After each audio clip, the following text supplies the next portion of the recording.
Hi, everyone. Today we're going to talk for a few minutes about WorldCat.org.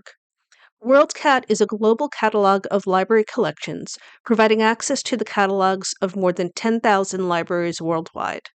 It's the largest bibliographic database in the world, and it's not just for books.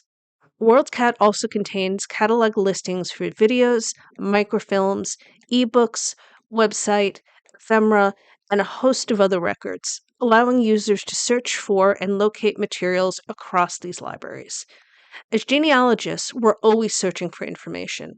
WorldCat includes the catalogs of many local historical and genealogical archives, museums, colleges, and universities, and yes, it has Family Search's catalog too.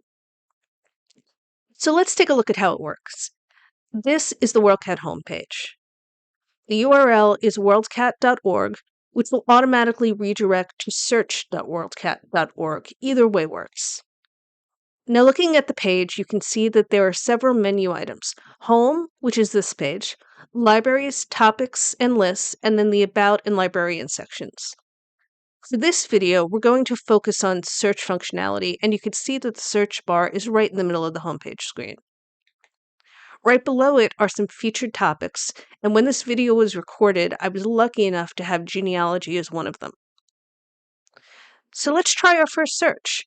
Before you type in a search term, it's always a good practice to display your location.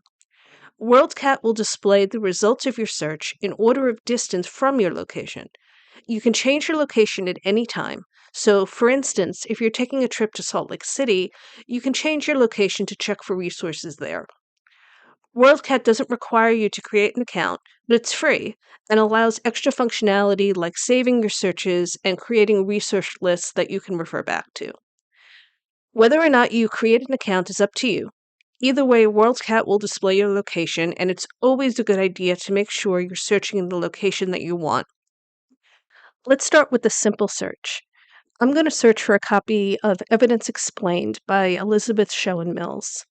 I'll type Evidence Explained into the search bar, and I'm going to enclose it in quotes so that it prioritizes searches for the title words together and in the order that I typed. I'm going to add Mills as she's the author. Now you can see some autofill coming in below, but I'm just going to press Enter. Now this is the search results screen. The main part of the page lists what we found, and on the left we see some standard filters to manage the results. It's showing 10 of the 14 results found, and we can see that the first result is the one that we need. I just want to scroll down a little bit and show you some of the other results, which seem to all be quick sheets that Mills created to accompany Evidence Explained. Going back to the first entry, we could see that this is the fourth edition of the book that came out in January of 2024. We have a hyperlink on the left that tells us that it may be available as an ebook. And we have a hyperlink on the right that tells us that there may be various formats and editions. This is not the only one. So I'm going to click on the title to open the main page for this entry. So here's the main page. We can see basic information about the book at the top, and I want to highlight again that this is specifically for the fourth edition of the print book. I can click on the Show More button to expand the summary, or I can click on Show More information under the publisher to show things like the ISBN number, the length of the book, that kind of thing. Here's where it gets interesting. Just as a reminder, WorldCat bases its results on my location. And in the upper right-hand corner here, you can see that I have my location set to Fairlawn, New Jersey. Down below, we could see that the closest library to me is William Patterson University, which is about 4 miles away. Scrolling down, I could see libraries that are a little further down. Montclair is about 7 miles, Caldwell is 11. Let's say I wanted to go to William Patterson University. I see that I have a borrow button, which is a bit of a misnomer. Each library has its own rules for borrowing privileges, and WorldCat doesn't keep track of all of them. It would be more accurate to say that William Patterson has the book, and I could find out how I could access it. That doesn't fit easily on a button. In any case, I'll click on Borrow, which will take me to the William Patterson homepage, and from there I could see what my options are to find the book. So here we go to William Patterson. We're leaving WorldCat. And on the William Patterson site, I could look up more information about where the book might be, what the hours are, and things like that. So let me go back to our Evidence Explained 4th edition print book page.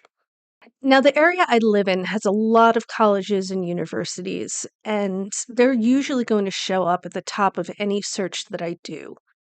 Since I'm not sure what my borrowing privileges might be, I want to filter them out, and I can do that by choosing only public libraries. If I click on this, it shows me that my closest library is the New York Public Library, which is 15 miles away on Fifth Avenue in Manhattan.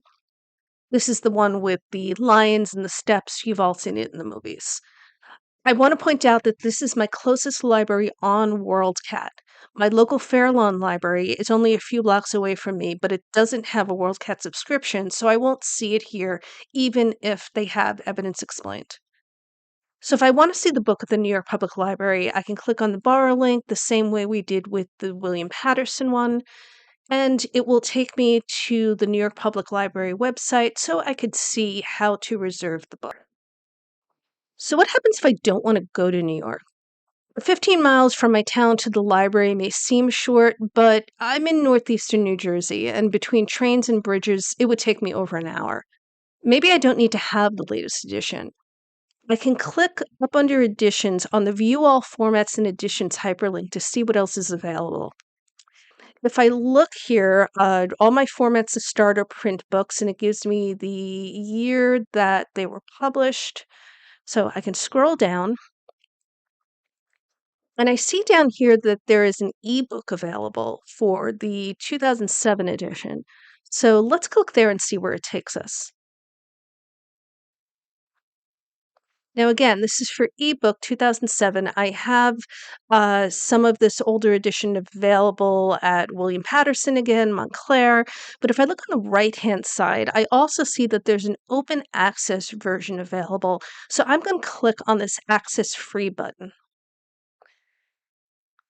And that takes us to the Internet Archive, which is also listed as a library on WorldCat. If I scroll through, I can see that I have the full text available, so I can look at the full text here without having to leave my house. So again, as a reminder, WorldCat doesn't host full text for any research materials at all. It only points you to where to find them. So in this case, it pointed us to the Internet Archive, which had this version of the book. And if I click on the title, it'll take me to the individual resource page that we saw earlier. Let's go back and take a look at the website. So I'll go back to Format and click on Website. Now, I already know that this is the official Calvary website, but what's interesting is that from the individual resource page, I can click on the Show More Information section to expand it, and down at the bottom, I can see the actual URL. So from WorldCat, I can go directly to the Calvary website. And if I click on the title, it'll take me to the individual resource page that we saw earlier. Let's go back and take a look at the website. So I'll go back to Format and click on Website.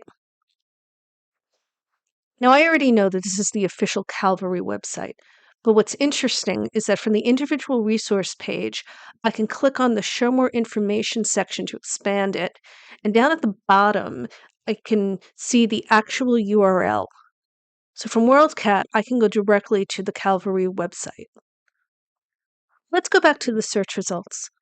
The last thing that I want to point out are some interesting records further down the list that include archival collections from individual families. This is the Perkinson Family Collection.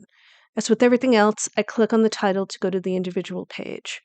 I can expand the summary section to see the full list of what's in the collection, including the purchase of a burial plot at Calvary Cemetery. While I don't have any Perkinsons in my family tree, I think this is a great example of what we can find on WorldCat as genealogists. So these are the basics of searching. I think that WorldCat is a great, if sometimes overlooked, resource for genealogists, and I hope I've convinced you to take a closer look. Thank you for watching, and I wish you luck in all your genealogical adventures.